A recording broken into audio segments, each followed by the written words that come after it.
నమస్తే, welcome to V3 news. లక్ష్యం సమాజహితం. నేను గణేష్. బులెటిన్ ముందుగా హెడ్లైన్స్ చూద్దాం. మళ్ళీ మొదటికి వచ్చిన డబుల్ బెడ్రూమ్ ఇళ్ల కథ. 3 సంవత్సరాల క్రితం వెరిఫికేషన్, మళ్ళీ ఇప్పుడు వెరిఫికేషన్ ఏంటని మహిళల ఆగ్రహం.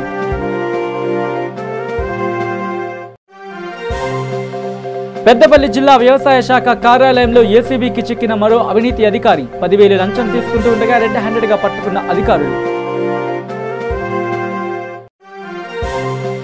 ఎస్సీ వర్గీకరణకు వ్యతిరేకంగా హలో మాలా చలో ఢిల్లీ కార్యక్రమం. మాలల మనోభావాలు దెబ్బతీసే విధంగా రాజకీయ పార్టీలు వ్యవహరిస్తున్నారని ఆగ్రహం. సంగారెడ్డి జిల్లా సింగూరు గ్రామంలో డబుల్ బెడ్రూమ్ ఇళ్లను ప్రారంభించిన ఆర్థిక శాఖ మంత్రి హరీష్ రావు. లబ్ధిదారులకు డబుల్ బెడ్రూమ్స్ అందించడం పట్ల ఆనందం వ్యక్తం చేసిన మంత్రి. ఇక డీటెయిల్స్ లోకి వస్తే, సికింద్రాబాద్ ఓల్డ్ మారేడుపల్లి 150 డివిజన్ పరిధిలో డబుల్ బెడ్రూమ్ ఇండ్ల విషయంలో అవకతవకలు జరుగుతున్నాయని మహిళలు ఆందోళన వ్యక్తం చేస్తున్నారు. మారేడుపల్లి మండల రెవెన్యూ సిబ్బంది గత 3 సంవత్సరాల క్రితం వెరిఫికేషన్ చేశారని, మళ్లీ ఇప్పుడు వెరిఫికేషన్ చేస్తున్నారని, ఈ వెరిఫికేషన్ యొక్క ఆంతర్యం మాకు అర్థం కావట్లేదని మహిళలు ఆందోళన వ్యక్తం చేస్తున్నారు.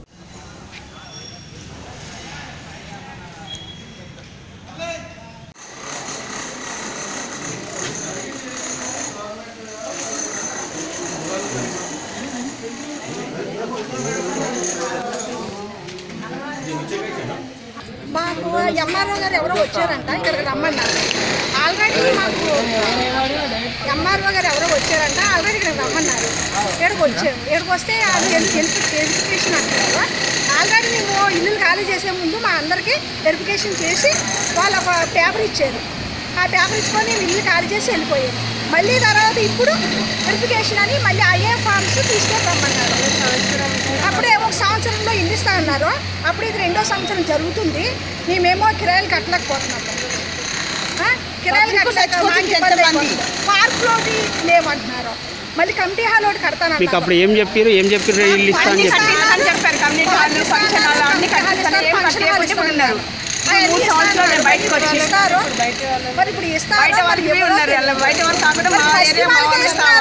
అంటే బస్సులో ఉన్న వాళ్ళకి ఇస్తలేరా? సంపాదించడం చచ్చిపోతారు. ఆడవాళ్ళు ఏం చేస్తారు? ఊడిస్తారా? లేకపోతే పనులు చేసుకొని పిల్లలు చదువుతారు, స్కూల్ పంపిస్తారా? మళ్ళీ ఇప్పుడు సెకండ్ డే వెరిఫికేషన్ జరుగుతుంది. ఎప్పుడు మూడో సంవత్సరం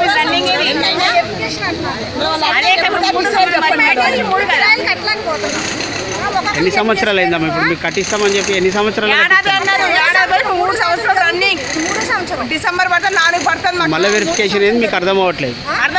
ఇప్పుడు ఎందుకు వెరిఫికేషన్ చేస్తారని ఇంకా కన్ఫర్మ్ కాలే ఇంట్లో మీకు ఇంట్లో ఏమి కన్ఫర్మ్ కాలేదు. ఇక పెద్దపల్లి జిల్లాలో మరో లంచగొండి అధికారి ఏసీబీ వలలో చిక్కాడు. పెద్దపల్లి జిల్లా కేంద్రంలోని వ్యవసాయ శాఖ కార్యాలయంలో 10,000 రూపాయల లంచం తీసుకుంటూ ఉండగా ఏడీఏ కృష్ణారెడ్డి ఏసీబీ అధికారులకు చిక్కారు. కరీంనగర్కు చెందిన లక్ష్మణ్ ఎరువుల దుకాణం కోసం దరఖాస్తు చేసుకోగా 10,000 రూపాయల లంచం డిమాండ్ చేశారు. దీంతో అతను ఏసీబీ అధికారులను ఆశ్రయించాడు. అధికారి లంచం తీసుకుంటూ ఉండగా ఏసీబీ డీఎస్పీ భద్రయ్య ఆధ్వర్యంలో పట్టుకున్నారు. ఏసీబీ దాడుల్లో ఇన్స్పెక్టర్లు సంజీవ్, వేణుగోపాల్, రవీందర్, రాములతో పాటు పలువురు పాల్గొన్నారు. ఈరోజు నగనూరి లక్ష్మణ్ అనే కరీంనగర్ పట్టణానికి సంబంధించిన అతను ఈ సీడ్స్ బిజినెస్ చేయాలనే ఉద్దేశంతో మహాదేవ సీడ్స్ అనే పేరుతోటి అతను ప్రొసీజర్ ప్రకారంగా చాలాన్ కట్టి ఏఓ ఆఫీస్లో అగ్రికల్చర్ ఆఫీసర్ పెద్దపల్లిలో అప్లై చేయడం జరిగింది 13/8/2019 రోజున. అక్కడ నుండి ఒక నెల క్రితం ఏడీ ఆఫీస్కి అతని అప్లికేషన్ రావడం జరిగింది పెద్దపల్లి. కానీ అప్పటి నుండి అది ఆ అప్లికేషన్ డిఏఓ ఆఫీస్కి పోవాలి, అంటే డిస్ట్రిక్ట్ అగ్రికల్చర్ ఆఫీసర్కి వెళ్ళాలి అతను శాంక్షన్ చేయడానికి. అంటే లైసెన్స్ శాంక్షన్ చేయాలంటే అతనే అథారిటీ కాబట్టి ఇక్కడనే నెల రోజుల నుంచి పెట్టుకొని లంచం కోసం అతని డిమాండ్ చేయడంతో 15,000 అడగడం జరిగింది. ముందు అతను వాళ్ళు వచ్చి రిక్వెస్ట్ చేసుకుంటే లాస్ట్ 10,000 రూపాయలకు ఒప్పుకోవడం జరిగింది. ఈరోజు 10,000 రూపాయలు తీసుకోగా ఏసీబీ రేడెడ్గా పట్టుకోవడం జరిగింది. టెస్ట్ కండక్ట్ చేయడం పాజిటివ్ రావడం జరిగింది. అది కూడా నేరం అతనిపై రుజువైందన అతన్ని అరెస్ట్ చేసి రేపు ఏసీబీ స్పెషల్ కోర్టు కరీంనగర్లో హాజరుపరచడం జరుగుతుంది. అది వెరిఫై చేస్తాం. ఇక హైదరాబాద్ సోమాజిగూడ ప్రెస్ క్లబ్ లో మాల మహానాడు ఆధ్వర్యంలో ఎస్సీ వర్గీకరణకు వ్యతిరేకంగా హలో మాల చలో ఢిల్లీ కార్యక్రమం నిర్వహించారు. ఈ కార్యక్రమంలో మాల మహానాడు జాతీయ అధ్యక్షుడు జి చిన్నయ్య మాట్లాడుతూ ఎస్సీ వర్గీకరణ చెల్లదని జాతీయ ఎస్సీ ఎస్టీ కమిషన్లు అత్యున్నత న్యాయస్థానమైన సుప్రీంకోర్టు తేల్చి చెప్పిన తెలుగు రాష్ట్రాలలో మాలల మనోభావాలు దెబ్బతీసే విధంగా బీజేపీ ఇతర రాజకీయ పార్టీలు ఎంఆర్పీఎస్ బ్లాక్మెయిల్ రాజకీయాలకు తలొగ్గి ఎస్సీల వర్గీకరణకు మద్దతు పలుకుతున్నారని అన్నారు. దీనికి నిరసనగా డిసెంబర్ నుండి పార్లమెంటు శీతాకాల సమావేశాల సందర్భంగా హలో మాల చలో ఢిల్లీ కార్యక్రమం నిర్వహిస్తున్నామని అన్నారు. ఈ కార్యక్రమానికి మాల మహానాడు రాష్ట్ర అధ్యక్షుడు గైని గంగారాం పాల్గొన్నారు.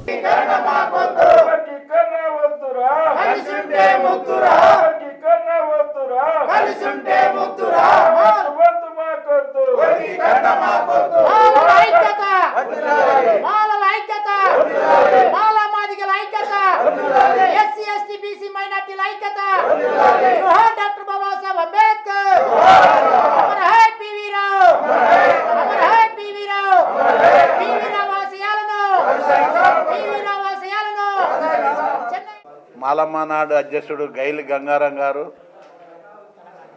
అదే విధంగా మన జాతీయ వర్కింగ్ అధ్యక్షుడు తారపల్లి రవి, మన మాలమహానాడు వర్కింగ్ అధ్యక్షుడు జంగ శ్రీనివాస్, అదే మన మధ్యల Venkatesh, Mala Mahanadu great Hyderabad general secretary, అదేవిధంగా మన మహబూబ్నగర్ అధ్యక్షుడు రాంబాబు, నరసింహ మేడ్చర్ల అధ్యక్షుడు నరసింహ, అందరు మాలమహానాడు కార్యకర్తలు ఈరోజు మాలమహానాడు రాష్ట్ర కమిటీ సమావేశంలో మాట్లాడుతూ మాలలు 33 జిల్లాలు మాలలను చైతన్యం చేసుకొని మాలలకు జరిగిన అన్యాయం 100 సంవత్సరాలు వెనక్కిపోయింది. ఆ 100 సంవత్సరాలు మనం ఎట్లా చేయాలి అని ఆలోచన విన సప్లాన్ నిధులు పక్కదారి పట్టిస్తుంది ప్రభుత్వం. ఎస్సీ కార్పొరేషన్ లోన్లు బడ్జెట్ లేదని అదే ఆపేసినారు. అప్లికేషన్ పెట్టుకొని తిరుగుతుండరు. ఎంఆర్ఓ ఆఫీసులో పూర్తి ఎస్సీ కార్పొరేషన్ పూర్తి తిరిగితే బడ్జెట్ రాలేదని ఎస్సీ కార్పొరేషన్ లోన్లు ఆపేసిందని కూడా మీకు మనం చేస్తున్నాం. చాలా దళితులు వెనకబడి చాలా ఇంత అంటే అంత కాదు. ఈ ప్రభుత్వం సరిగా తీసుకొని కేసీఆర్ నువ్వు సరిగా తీసుకొని దళితులకు బడ్జెట్ కేటాయిస్తే బాగుంటుందని మాలమహానాడు డిమాండ్ చేస్తుంది. అందుగురించే ఇటువంటివి అన్నీ జరగకుండా 33 జిల్లాలు మేము మాలలను చైతన్యం చేసుకుంటా దళితులను మాలమాదిగలను కూడా కలుపుకొని మేము చైతన్యం చేసుకొని మేము వచ్చే నెల 8వ తారీఖు నాడు కదిలి లక్షలాది మంది ఆంధ్రప్రదేశ్ కానీ తెలంగాణలో కానీ మేము లక్షలాది మంది మేము కదిలి జయప్రదం చేయాలి ఢిల్లీలో ఎస్సీ వర్గీకరణకు వ్యతిరేకంగా. ఎస్సీ వర్గీకరణకు వ్యతిరేకంగా అంటే అన్ని పార్టీలు సపోర్ట్ ఇచ్చిన పార్టీ ఏ పార్టీ అయినా సరే కానీ ఆ పార్టీకి గుణపాఠం చెప్తారు మాలలు. ఏంటంటే మేము ఎన్ని దినాలైనా కూడా అన్ని పార్టీలు వాళ్ళకు ఎస్సీ వర్గీకరణ మేము చేస్తామంటే వాళ్ళ జైలే ఉంది చేయనికే. అది కాని పని. సుప్రీంకోర్టును గౌరవించండి నాయకులారా, మేధావులారా. మేము కోరేది ఏంటంటే సుప్రీంకోర్టును గౌరవించండి. సుప్రీంకోర్టు న్యాయస్థానం కొట్టేసిన కూడా మీరు వర్గీకరణ కావాలనేది మీ తప్పు పని. అందుగురించని మేము ఢిల్లీలో మాయావతితోటి కలుస్తాం, అదేవిధంగా పాస్వాన్తో కలిసి రామదాస్ అత్వాలతో కలుస్తాం.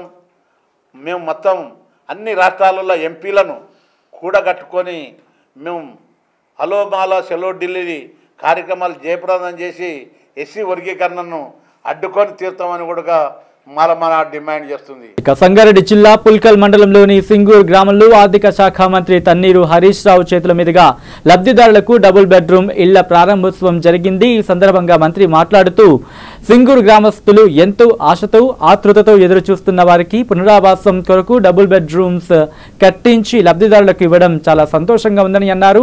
డబుల్ బెడ్రూమ్ ఇళ్ల పంపిణీ మరియు కళ్యాణ లక్ష్మి షాదీ ముబారక్ చెక్కులను ట్రాక్టర్లను పంపిణీ చేయడమే కాకుండా ట్రాక్టర్ను నడిపించి అందరినీ ఆశ్చర్యపరిచారు మంత్రి.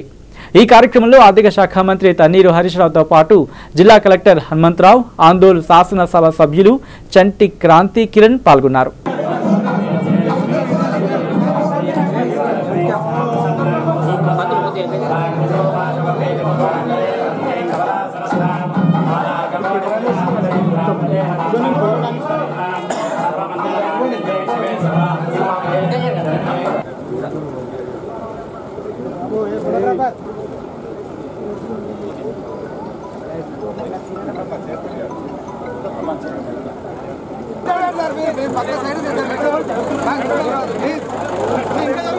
కొంచెం ముందుకు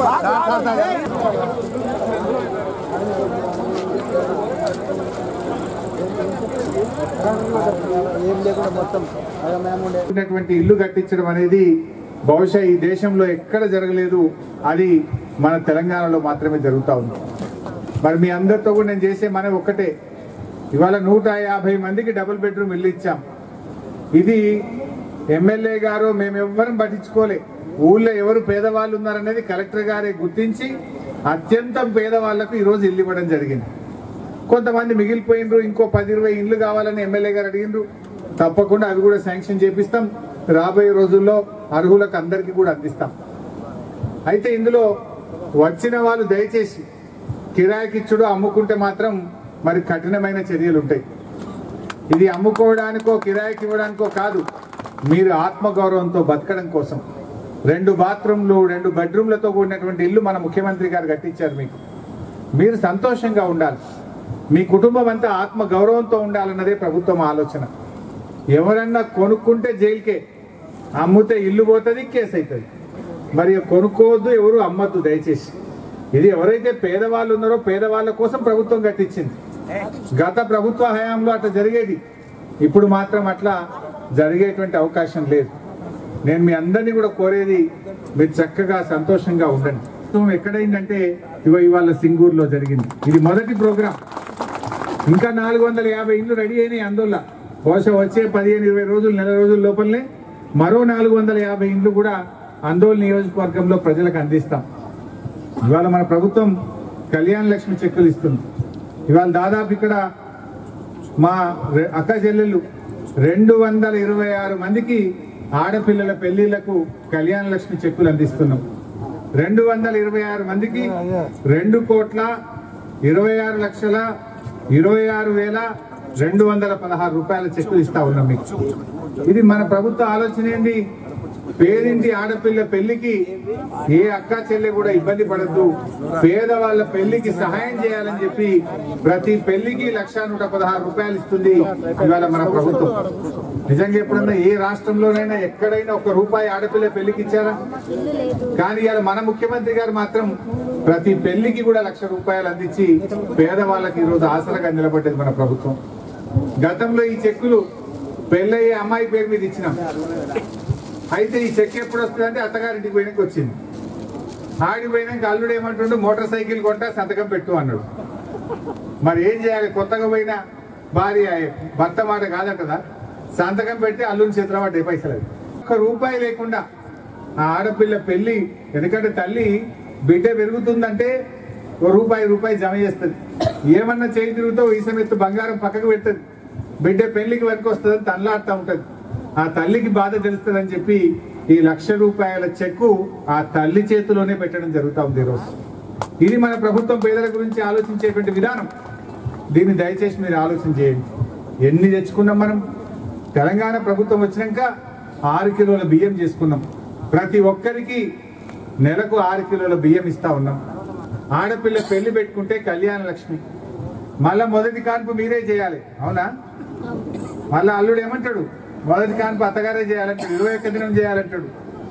అందుకే ఈరోజు ఆ కాన్పు ఖర్చు కూడా మీ మీద పడకుండా ఇవాళ మన ప్రభుత్వం కేసీఆర్ కిట్ అనే పథకం తెచ్చినాం. మన జోగిపేట దవాఖానలను సంగారెడ్డి దవాఖానకు పోతే మీకు ఒక్క రూపాయి ఖర్చు లేకుండా అంబులెన్స్ వచ్చి ఎక్కించకపోతుంది నీ బిడ్డను. మంచిగా కాన్పు చేస్తున్నారు, మీకు 12,000 రూపాయలు ఇస్తున్నారు, కేసీఆర్ కిట్ ఇస్తున్నారు, మళ్ళా అన్నం పెడుతున్నారు. తల్లిని పిల్లని తీసుకొచ్చి ఇంటి దగ్గర ఆటో కిరాయి లేకుండా దించిపోతుంది ఇలా మన ప్రభుత్వం. అవునా కాదా? పెళ్లికి సాయం చేసిండ్రు, కాన్పు కూడా సాయం చేసిండ్రు. ఇక రంగారెడ్డి జిల్లా తుక్కుగూడ మున్సిపాలిటీ పరిధిలో రవిర్యాల గ్రామాల్లో గత 3 రోజులుగా సాగుతున్న రాష్ట్ర స్థాయి ఖోఖో క్రీడా పోటీలు ముగింపు కార్యక్రమం ఘనంగా నిర్వహించారు. ఈ కార్యక్రమానికి ముఖ్య అతిథిగా రంగారెడ్డి జిల్లా విద్యా అధికారిని విజయలక్ష్మి హాజరై గెలుపొందిన బాలబాలికలకు బహుమతి ప్రదానం చేశారు. ఈ సందర్భంగా పలువురు ప్రముఖులను సన్మానించారు.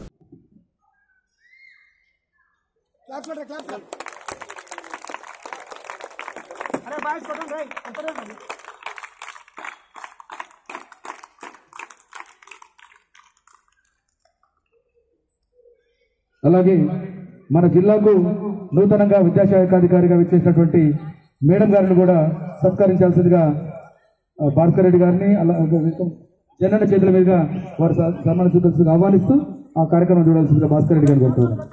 మేడం రండమ్మా.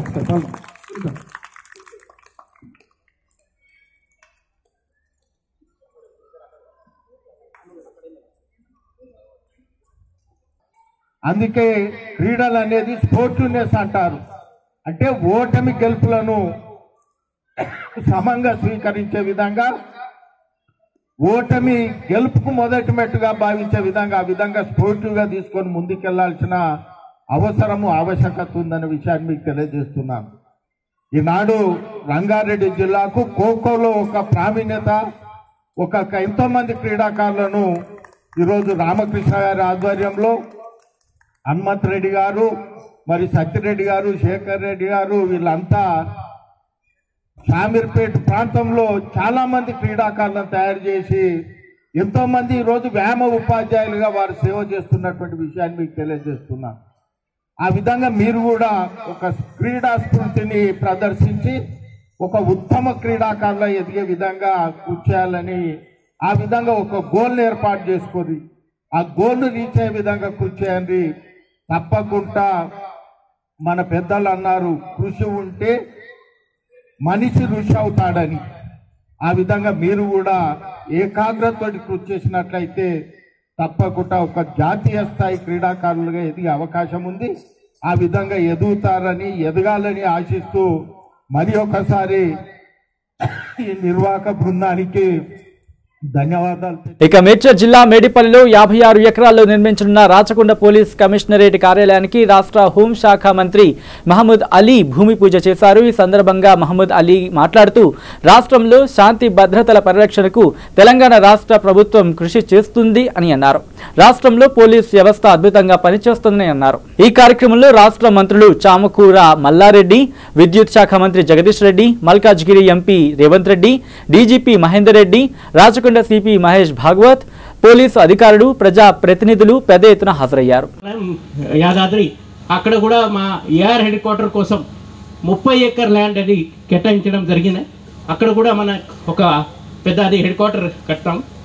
ఈ ల్యాండ్లో ఇక్కడ 56 ఎకర్ ల్యాండ్లో మన పోలీస్ కమిషనరేట్ ఆఫీస్తో పాటు ఇక్కడ హాస్పిటల్, ఆడిటోరియం, తర్వాత ఫీల్డ్ అండ్ ట్రాక్ ఈవెంట్, మన AR head quarter, MT building, swimming pool అంటే అన్ని ఫ్యాసిలిటీస్, ఇక్కడ కమాండ్ అండ్ కంట్రోల్ సెంటర్ కూడా, ఈ అన్ని ఫ్యాసిలిటీస్ ఇక్కడ అది ప్రజల కోసం ఇక్కడ ఉంటుంది. ఈ ప్రస్తుతం ఈరోజు మనము ఇక్కడ 2 కిలోమీటర్ ఈ కంపౌండ్ వాల్కి ఇది శంకుస్థాపన గౌరవనీయులు హోంశాఖ మంత్రి గారు చేతిలో ఇక్కడ జరిగినాయి.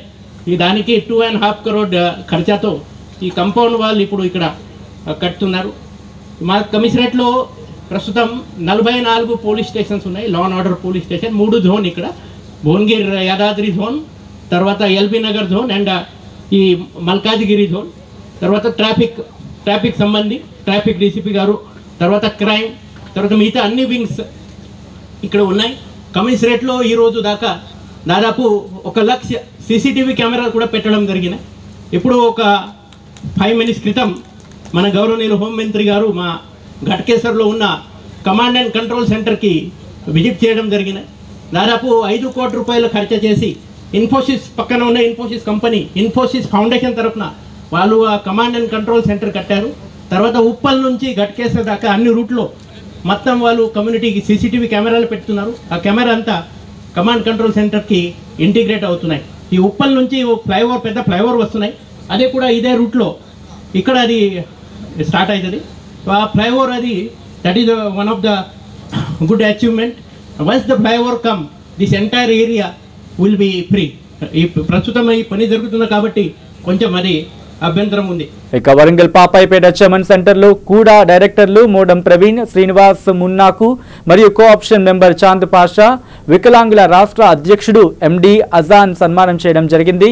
కూడా డైరెక్టర్లు మాట్లాడుతూ కూడా సంబంధించినటువంటి ఎటువంటి పనులను ఎమ్మెల్యే నన్నపనేని నరేందర్ వద్దకు చేరేలా చేస్తామని, మమ్మల్ని గుర్తించి మాకు ఈ పదవి అప్పగించినందుకు ఎమ్మెల్యే నన్నపనేని నరేందర్కు వెళ్ళినప్పుడు తోడుగా ఉంటామని తెలపడం జరిగింది. ఇందులో భాగంగా ఎండి సయ్యద్, గౌస్, సద్దాం తదితరులు ఈ కార్యక్రమంలో పాల్గొన్నారు. 26వ డివిజన్లో ఆజిమ్ గారు సద్దాం సోదరుల ఆధ్వర్యం లోపల కూడా అడ్వైజరీ కమిటీ మెంబర్లకు మరియు greater Warangal municipal corporation cooption మెంబర్లకు సన్మాన కార్యక్రమాన్ని ఏర్పాటు చేసి మమ్మల్ని ఆహ్వానించడం జరిగింది. మాకు ఈరోజు వారు గౌరవంగా సన్మానించినందుకు వారిద్దరికి పేరు పేరున నా యొక్క నమస్కారాలు తెలియజేస్తున్నాను.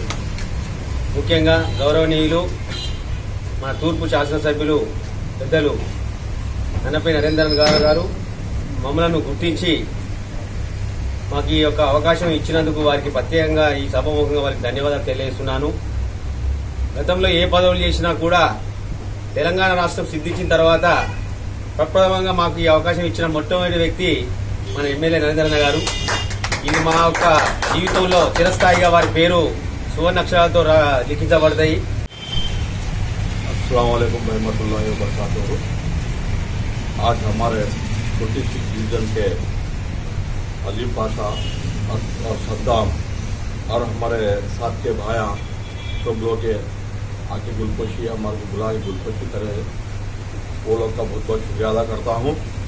और हमारे एमएलए साहब के भी शुक्रिया अदा करता हूँ कि हमारा पूरा जीएस को डायरेक्टर जीएस को और हमारा एडवाइजर कमेटी जो है है ना ओला का भी शुक्रिया अदा करता हूँ। పాపేట చమన్లో వికలాంగుల రాష్ట్ర అధ్యక్షులు ఎండి అజీం గారు, అదేవిధంగా యూత్ నాయకుడు ఎండి సద్దాం గారి ఆధ్వర్యంలో నేను కోఆప్షన్ మెంబర్కు మరియు నా సహచరులు మోడం ప్రవీణ్ గారికి, ఎలగం సినన్న గారికి, గులాం సర్వార్ మున్నాబాయ్ గారికి సన్మానం చేసినటువంటి ఇద్దరికి కూడా ముందుగా ధన్యవాదాలు తెలియజేస్తున్నాము. అదేవిధంగా ఈ యొక్క కార్యక్రమానికి టీఆర్ఎస్ సీనియర్ నాయకులు ఆకారం మోహనన్న గారికి మరియు అన్నగారికి, హరికృష్ణ పటేల్ గారికి, నా ముఖ్య సోదరులకు అందరికీ కూడా మాకు పిలిచి సన్మానం చేసినందుకు మా తరఫున కూడా వారికి ధన్యవాదాలు తెలియజేసుకుంటున్నాము. ముఖ్యంగా గత 5 సంవత్సరాల క్రితం నుండి మేము ఆశించాము, పని చేసినాం, మాకు గుర్తింపు ఇవ్వాలి అనేసి వేరే నాయకులను కోరినాము. ఇప్పుడు అప్పుడు అనేసి కాలం గడిపిండ్రు, 5 సంవత్సరాలు వెళ్ళిపోయినాయి. మళ్ళీ దశ ఎన్నికలలో మా యొక్క తూర్పు ఉద్యమ నాయకుడు, ఉద్యమ బాధలు తెలిసిన నాయకుడు, ఉద్యమ పులిబిడ్డ శ్రీ నన్నపనేని నరేందర్ గారు ఎమ్మెల్యేగా ఎన్నికైన తర్వాత అనతి కాలంలోనే మా యొక్క ముస్లిం సోదరులను గౌరవించి నాకు కోఆప్షన్ మరియు మా గులాం సర్వార్ భాయ్ మున్నా గారికి కూడా డైరెక్టర్ పదవి ఇచ్చినందుకు మా ముస్లింల అందరి తరఫున మేము ఎమ్మెల్యే గారికి ధన్యవాదాలు తెలియజేస్తున్నాము. ఇక సంగారెడ్డి జిల్లా పటాన్చెరు నియోజకవర్గంలోని రామచంద్రాపురం BHL బస్ డిపో వద్ద ఆర్టీసీ కార్మికులు చేస్తున్న సమ్మెకు మద్దతుగా MRPS అధ్యక్షులు మందకృష్ణ మాదిగ సమ్మెకు మద్దతు ప్రకటించారు. ఈ సందర్భంగా మందకృష్ణ మాదిగ మాట్లాడుతూ కార్మికుల సమస్యలు పరిష్కారం అయ్యే వరకు కార్మికుల వెంట ఉండి తీరుతామని, పోరాడతామని తెలిపారు. కార్మిక కుటుంబాలకు రైస్ బ్యాగ్లను అందించారు. ఈ కార్యక్రమంలో బీజేపీ పార్టీ నాయకులు, ఆర్టీసీ జేఏసీ నాయకులు, కార్మికులు పాల్గొన్నారు. వేల కోట్ల ఆర్టీసీ ఆస్తులను అమ్ముకోవాలి, కొల్లగొట్టాలి, తద్వారా వేల కోట్ల రూపాయల అక్రమ సంపాదన పెంచుకోవాలనే ఒక దుర్బుద్ధి కేసీఆర్ గారికి ఉండడం వల్లనే ఆర్టీసీ కార్మికుల న్యాయమైన సమస్యలు పరిష్కరించే విషయంలో కేసీఆర్ మొండిగా అహంకారంతో వ్యవహరించడానికి దారితీసింది. ఆర్టీసీ ప్రభుత్వంలో విలీనం కావాలనే డిమాండ్ లోటు బడ్జెట్ ఉన్న ఆంధ్రప్రదేశ్లో సాధ్యమైనప్పుడు మిగులు బడ్జెట్ గల తెలంగాణ రాష్ట్రంలో అది సాధ్యం కాకపోవడానికి, సాధ్యం కాదని చెప్పడానికి కేసీఆర్ ఆర్టీసీ ఆస్తులను అమ్ముకోవాలని ఆర్టీసీ కార్మికుల్ని మొదటి రోజు నుంచే బెదిరింపులకు దిగాడు. డిస్మిస్ అన్నాడు, సెల్ఫ్ డిస్మిస్ అన్నాడు, విధుల్లోకి ఇక తీసుకునే ప్రసక్తే లేదన్నాడు. అవసరం ఉంటే సమ్మె మీద కెనడా ఫార్ములా లాంటి కాల్పులు జరిపించడానికి కూడా గతంలో సిద్ధపడే ప్రయత్నం చేయబోయాడు. ఆయన ఆర్టీసీ కార్మికులు సంకల్ప బలంతో ఉద్యమాన్ని ముందుకు నడిపించుకుంటూ వచ్చారు. ఈరోజు నిన్న జరిగిన జేఏసీ సమావేశంలో ఆర్టీసీ జేఏసీ కీలక నేత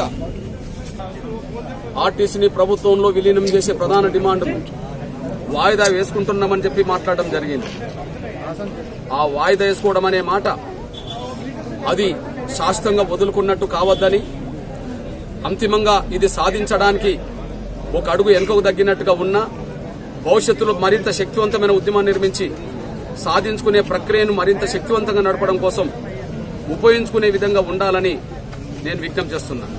ఇక నారాయణపేట జిల్లా మక్తల్ మండలంలో దారుణం చోటు చేసుకుంది. బొందలకుంట గ్రామ రహదారిపై గుర్తు తెలియని వ్యక్తిని అతి కిరాతకంగా హతమార్చి మృతదేహాన్ని రోడ్డుపై పడేశారు. స్థానికుల సమాచారంతో అక్కడికి చేరుకున్న పోలీసులు కేసు నమోదు చేసి విచారణ చేపట్టారు. మృతి చెందిన వ్యక్తికి సుమారు 35 సంవత్సరాలు ఉంటుందని, మృతుడు ధరించిన చొక్కా డబుల్ కలర్ నైట్ ప్యాంట్ ధరించినట్లు గమనించారు. ఇంకా వివరాలు తెలియాల్సి ఉంది.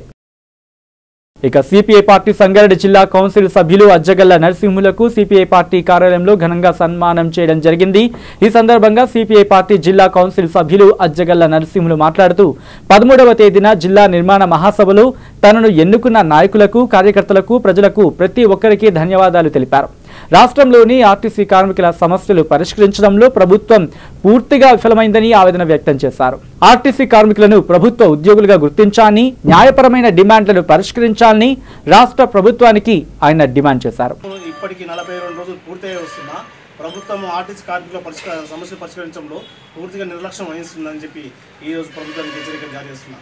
కోర్టు తీర్పిచ్చినా కానీ ప్రభుత్వం మొండి వైఖరి చేయడం వల్ల ఈరోజు ప్రజలు అదే ఆర్టీసీ కార్మికులు తీవ్ర ఇబ్బందులు గురవి ప్రాణాలు కోల్పోతున్నారు. అంటే వారి జీతాలు రాక 2 నెలలు 3 నెలల జీతాలు రాక వారు ఆదాయం భరించలేక వారి జీవన ఉపాధి గడవలేక ఈరోజు వాళ్ళు ఆత్మహత్య చేసుకుంటున్నారు.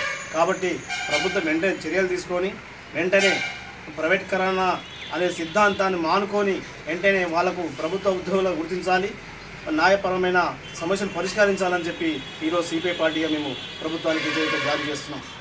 అదేవిధంగా గతంలో ఎస్సీ ఎస్టీలకు, మైనార్టీలకు, బీసీలకు ప్రతి ఒక్కరికి, నిరుపేదలైన ప్రతి ఒక్కరికి డబుల్ బెడ్రూమ్ ఇల్లు ఇస్తామన్న ప్రభుత్వము ఇదే మన ఆందోళన కాన్స్టిట్యూన్సీలోని చూసుకున్నట్టయితే ఇప్పటికీ జోగిపేట ప్రాంతంలో ఇప్పటి వరకు కూడా డబుల్ బెడ్రూమ్ ఇల్లు ఇవ్వలేని పరిస్థితి. కాబట్టి జోగిపేట ప్రాంతంలో డబుల్ బెడ్రూమ్ ఇల్లు నిర్మించి ఇవ్వాలని చెప్పి ఈరోజు ప్రభుత్వానికి హెచ్చరిక జారిస్తున్నాం.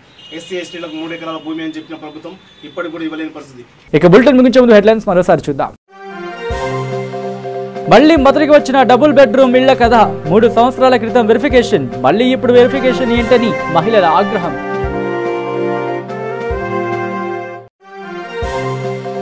పెద్దపల్లి జిల్లా వ్యవసాయ శాఖ కార్యాలయంలో ఏసీబీకి చిక్కిన మరో అవినీతి అధికారి. 10,000 లంచం తీసుకుంటూ ఉండగా రెడ్ హ్యాండెడ్ గా పట్టుకున్న అధికారులు. ఎస్సీ వర్గీకరణకు వ్యతిరేకంగా హలో మాల చలో ఢిల్లీ కార్యక్రమం. మాలల మనోభావాలు దెబ్బతీసే విధంగా రాజకీయ పార్టీలు వ్యవహరిస్తున్నారని ఆగ్రహం. సంగారెడ్డి జిల్లా సింగూరు గ్రామంలో డబుల్ బెడ్రూమ్ ఇళ్లను ప్రారంభించిన ఆర్థిక శాఖ మంత్రి హరీష్ రావు. లబ్ధిదారులకు డబుల్ బెడ్రూమ్స్ అందించడం పట్ల ఆనందం వ్యక్తం చేసిన మంత్రి. ఇవి bulletin updates. Keep watching V3 news. లక్ష్యం సమాజహితం.